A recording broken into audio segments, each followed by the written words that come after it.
morning, everyone. Welcome back to the channel Success with Rai Academy. Let's discuss the editorial page today. There are 3-4 articles on the editorial page. A time to settle. In this article, Cairn Energy is being discussed here कि Cairn Energy पे India ने जो tax demand डाला था 10,000 करोड़ का, उसके बारे में इसमें बात करी गई है. एंड अनलवली विस्टा, इसमें जो सेंट्रल विस्टा का डेवलपमेंट प्रोजेक्ट है जो उसके बारे में बात करी गई है, इसलिए इतना इंपॉर्टेंट नहीं है. Now the important one is virus in the village.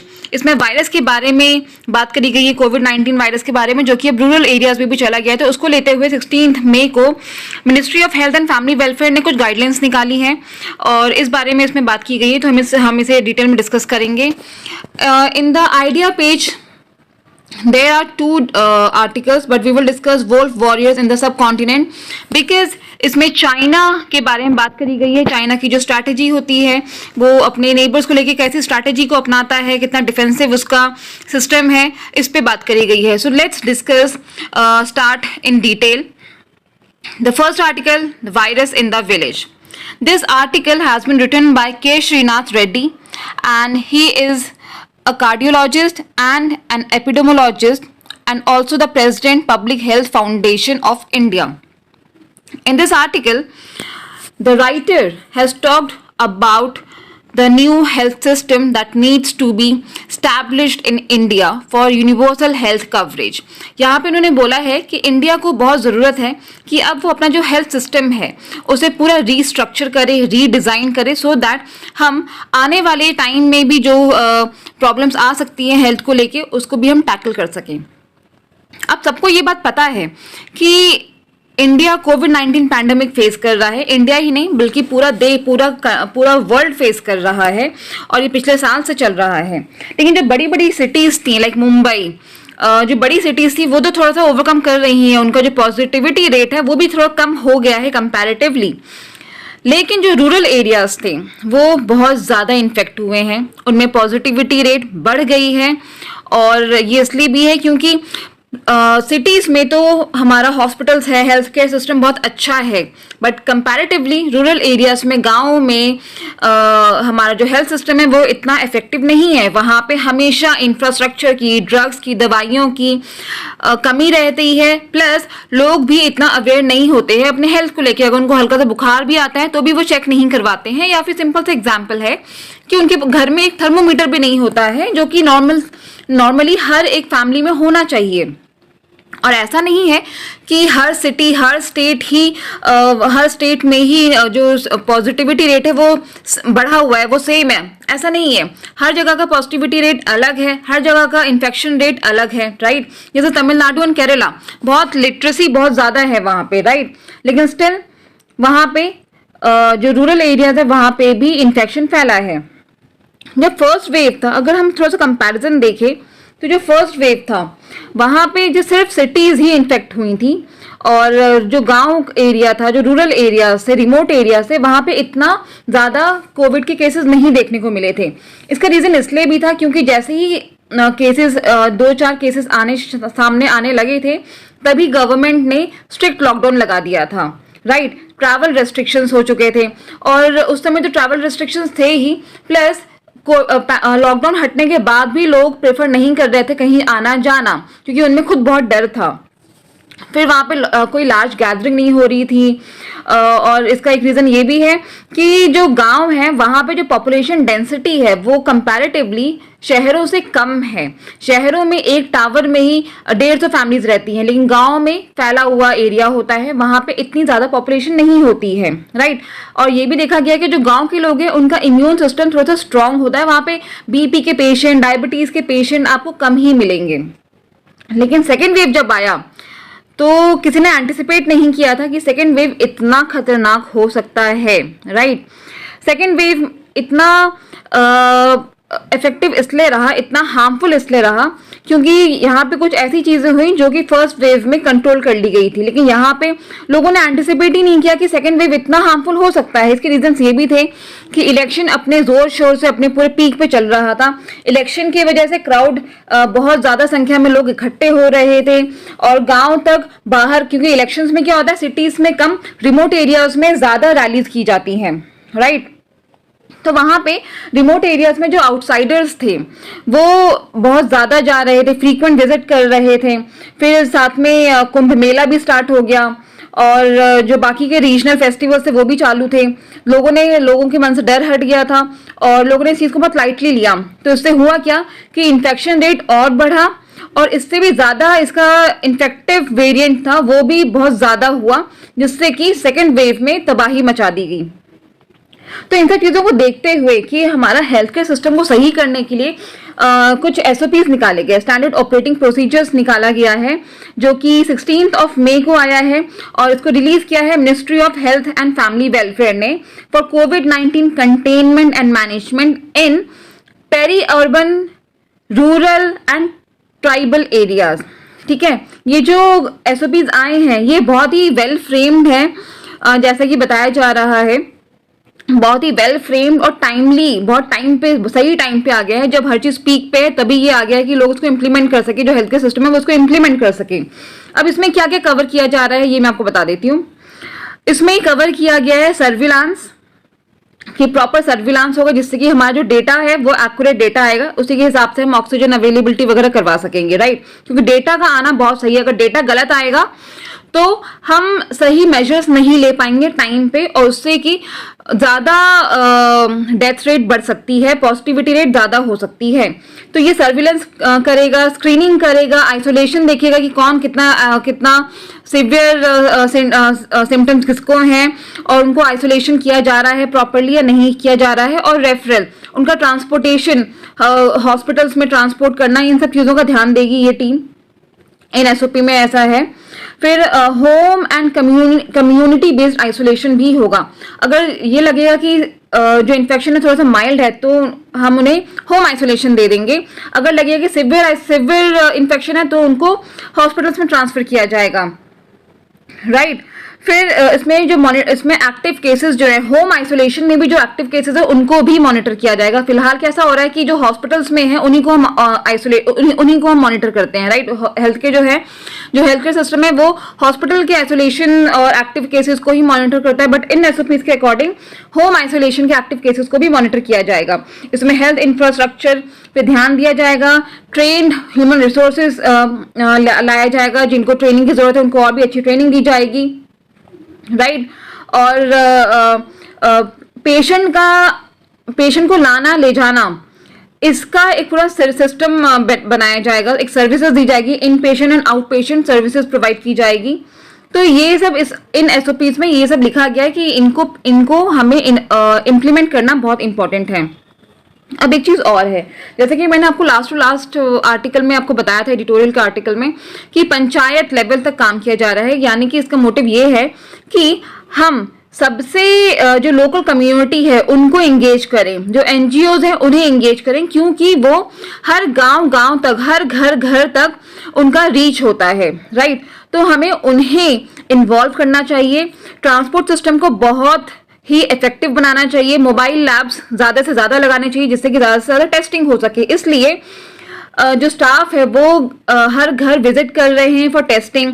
अब यहाँ पे दो तरह की टेस्टिंग होती है, रैट टेस्टिंग जिसको कि रैपिड एंटीजन टेस्ट कहा जाता है, जिसका होता ही बहुत ज़्यादा तादाद में है, लेकिन इसका जो फॉल्स केसेस का आने का जो एक पॉसिबिलिटी है वो भी ज़्यादा होती है। तो इसमें करना क्या पड़ता है कि कुछ टाइम के बाद हमें फिर से रिपीट टेस्ट करवाना होता है, राइट। तो ज़्यादा से ज़्यादा रैपिड एंटीजन टेस्टिंग हो सके, इस पे ध्यान दिया जा रहा है। अब जो रिकमेंडेड ड्रग्स हैं, क्योंकि ये भी लास्ट टाइम बात करी थी मैंने कि गवर्नमेंट अब मेडिकल किट्स प्रोवाइड करेगी, जो कि जिसकी रिस्पॉन्सिबिलिटी पंचायत समिति पे रहेगी, राइट। तो यहाँ पे बोला जा रहा है कि जो रिकमेंडेड ड्रग्स हैं वो है हाइड्रोक्सिल क्लोरोक्विन और आइवरमेक्टिन। तो ये दो ड्रग्स हैं जो कि रिकमेंड किया जाएगा कि हर पेशेंट को ये दिया जाए उनकी सीरियसनेस के अकॉर्डिंग। और वैक्सीन प्रेफरेंस उन लोगों को ज्यादा दी जाए जो कि 45+ ईयर के हैं विद सम डिजीज कोमॉर्बिडिटीज, या फिर जो यंगर बच्चे हैं, यंगर लोग हैं विद कोमॉर्बिडिटीज, इन लोगों को वैक्सीन प्रेफरेंस पहले दी जाए। तो ये इस आर्टिकल में डिस्कस किया गया है। और दूसरा ये भी कि हमें अब ज़रूरत ये है कि हम हर स्टेट को कुछ राइट्स दें, कि उनको डिसेंट्रलाइज डिसीजंस लेने का हम उनको एक ऑप्शन दें, जिससे कि वो अपने स्टेट में सिवियरिटी के हिसाब से डिस्ट्रिक्ट लेवल पे वो डिसीजन ले सकें, सही डेटा कलेक्ट कर सकें। और इसमें ज़रूरी है कि एनजीओज को, लोकल कम्युनिटीज़ को, पंचायत को, पुलिस को, इन सबको इन्वॉल्व किया जा सके। तो आज के टाइम में बहुत ज़्यादा ज़रूरत है कि हम अपना जो हेल्थ सिस्टम है उनको पूरा रीस्ट्रक्चर करें, उनको इतना इफेक्टिव बनाए रीस्ट्रक्चर करके कि वो आगे आने वाले टाइम में भी इफेक्टिव रहे, ना कि ऐसा कुछ आगे ना हो जो कि हम आज फेस कर रहे हैं। क्यों, जैसा कि हेल्थ केयर सिस्टम हमारा इतना अच्छा नहीं है, इंफ्रास्ट्रक्चर हमारा इतना अच्छा नहीं है। तो इन सब चीज़ों को सही करने के लिए बहुत ज़्यादा ज़रूरत है कि एक नया हेल्थ सिस्टम लाया जा सके। तो ये था इस आर्टिकल में। Now let's move to the next article which is wolf warriors in the subcontinent. Yes, इस आर्टिकल में बात करी गई है चाइना की। ओके, ये आर्टिकल लिखा है सी राजा मोहन ने, जो कि डायरेक्टर है institute of south Asian studies, national university of Singapore, and is also a contributing editor on international affairs for Indian express. Right, अब इस आर्टिकल में आप सबको पता है कि चाइना को ढाका में इनवाइट किया गया था एक इवेंट पे। तो वहां पे चाइनीज एम्बेसडर जो है ली जिमिंग, उन्होंने ढाका को एक तरीके से रेड वार्निंग दी है, रेड सिग्नल दिया है कि जो वो कॉड के फेवर में बात कर रहा है बांग्लादेश, वो सही नहीं है, इसके रेपरकॉशंस ढाका को फेस करना पड़ सकता है। अब मैं आपको बता दूं कि ये कॉड है क्या। कॉड का मतलब होता है क्वाड्रिलेटरल सिक्योरिटी डायलॉग, जिसे QSDB कहा जाता है और शॉर्ट में कॉड कहते हैं। कॉड का मतलब होता है चार। तो इसमें जो चार कंट्रीज इन्वॉल्व हैं वो है यूएस यानी कि United states, Japan, Australia and India. इनका कोई प्लान नहीं कि कोई पांचवी कंट्री को ये लोग अंदर लेकर आए, अपने में इनकलकेट करें। इसलिए चाइना ने इनको ये बोला है कि ऐसा नहीं होने वाला है, ढाका को ये बोला कि ऐसा नहीं होने वाला है कि वो तुम्हें भी इसमें एक मेंबर बना देंगे। ऐसा नहीं होने वाला है जो कि तुम चाहते हो, जो तुम सपोर्ट कर रहे हो इन्हें, ऐसा नहीं है कि तुम सपोर्ट करोगे तो ये तुम्हें अपना मेंबर बना लेंगे। राइट, अब कॉड जो था is an informal strategic dialogue. एक ये टीम है, ये एक ग्रुप है जो कि इनफॉर्मल स्ट्रैटेजिक डायलॉग्स पे बात करती है। इसकी स्थापना 2007 में की गई थी बाय जापान पीएम। जापान के जो प्राइम मिनिस्टर थे शिंजो एबे, इन्होंने इसको बनाया था 2017 में। लेकिन चाइना ये समझती है कि इस बॉडी को बनाने का जो मोटिव था वो ये था कि एशिया को डिवाइड कर दिया जाए और चाइना को कंट्रोल करने की कोशिश की जाए। तो ऐसा चाइना मानती है, जबकि ऐसा नहीं है। राइट, तो चाइना इसलिए इस इवेंट में, इस प्रोग्राम में चाइनीज एम्बेसडर ने ढाका को एक तरीके से रेड वार्निंग दिया है कि तुम क्वाड को सपोर्ट मत करो, नहीं तो तुम्हें सिग्निफिकेंट डैमेज फेस करना पड़ सकता है। राइट, अब सबको ये तो पता ही है कि चाइना हमेशा से बहुत हार्श लैंग्वेज, बहुत रूड लैंग्वेज यूज करता है अपने नेबर्स को लेके, खासकर तब जब बात होती है चाइना की सोवरेनिटी की, उसकी टेरिटोरियल इंटीग्रिटी की, या फिर उसकी इंटरनल अफेयर्स की। वो कभी किसी दूसरे देश को, किसी नेबरिंग देश को अपने इंटरनल अफेयर्स में घुसने नहीं देता है और उनको बहुत रूडली उनके साथ बिहेव करता है। राइट, जैसा कि 1970 में भी जब डेन जियोपिंग ने चाइनीज इकोनॉमी ओपन करी थी बाकी देशों के लिए, तो उनका मोटिव ये नहीं था कि वो उनसे अच्छे रिलेशंस बना के रखना चाहती है। नहीं, उनका मोटिव ये था कि वो चाइना को, बीजिंग को रीबिल्ड करना चाहती थी, प्लस वो लोगों को इन्फ्लुएंस करना चाहती थी और फ्रेंड्स बनाना चाहती थी। बट उस दोस्ती के पीछे, उस इन्फ्लुएंस करने के पीछे का उनका जो मकसद था वो कंप्लीटली डिफरेंट था। वो था कि अपना राज जमाना, अपना पावर सबके सामने दिखाना। राइट, तो ये उनकी स्ट्रैटेजी जो है वो बहुत ही क्रूशियल स्ट्रैटेजी फॉलो करते हैं, बहुत ही एग्रेसिव स्ट्रैटेजी फॉलो करती है चाइना। तो इसी को नाम दिया गया है वोल्फ वॉरियर डिप्लोमेसी। हमेशा से चाइना अपनी क्रिटिसिज्म को हेड ऑन लेती है। वो कभी भी वो अपने नेबरिंग देशों की बात कर जल्दी सुनती नहीं है चाइना। आप लोगों ने ये पहले भी देखा है, जैसे इंडिया में जो डोकलाम और लद्दाख वाला जो एक चैप्टर हुआ था, उसमें भी आपने देखा था कि इंडिया को अपने नेबर्स को और इंडिया को वो जल्दी इतना सीरियसली लेती नहीं है। वो अपना ज्यादा पावर दिखाने की कोशिश करती है। अगर कुछ ऑफिस में मीटिंग्स में होते हैं, में अगर उनको इन्वाइट किया जाता है तो वो जल्दी आते नहीं है, उल्टा वो होस्ट को ही लेक्चर देना चालू कर देते हैं। और उनका मीडिया जो है उसने नया स्ट्रैटेजी अपनाया है, वो अपनी मीडिया न्यूज के थ्रू वो इंसल्ट करती है अपनी नेबरिंग कंट्रीज का, राइट। तो लेकिन अभी चाइना को डर ये है, वो रेड सिग्नल दे रही है ढाका को अपने कटाक्ष में, उससे ये माना जा सकता है कि चाइना जो है उसको थोड़ा सा डर भी है। और वो क्योंकि उसको पता है कि जो ढाका है, जो बांग्लादेश है, वो रिसेंटली उसने काफी अच्छी इकोनॉमिक परफॉर्मेंस शो करी है, राइट। और इंडिया के साथ उनके रिलेशनशिप भी काफी अच्छे हुए हैं।